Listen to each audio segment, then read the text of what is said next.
Алекминские дети сделали открытки в подарок ветеранам. На днях к воспитанникам детского сада «Лесовичок» в гости пожаловали учащиеся филиала Якутской сельхозакадемии в Алекминске.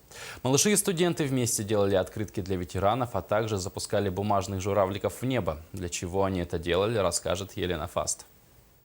Что для вас значит слово «война»?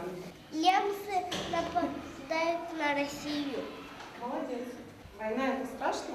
Да. Конечно, к огромному счастью, эти маленькие обитатели детского сада «Лесовичок» не знают, что такое война. К этому и стремились их прапрадеды, защищая нашу Родину в годы Великой Отечественной войны. Сегодня очень важно сохранить память и знания своей истории. Для этого и пришли к малышам студенты Алекминского филиала Якутской государственной сельскохозяйственной академии.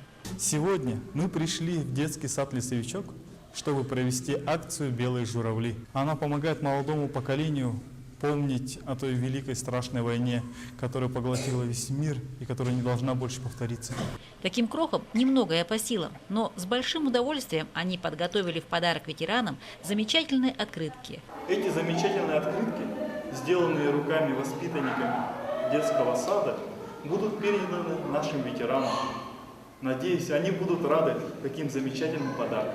Весь летит во все концы, с фронта едут наши братья и отцы. На груди у всех медали, а у многих ордена. Где они не побывали и в какие только дали, не бросала их война. А еще вместе со своими старшими друзьями изготовили белых журавлей.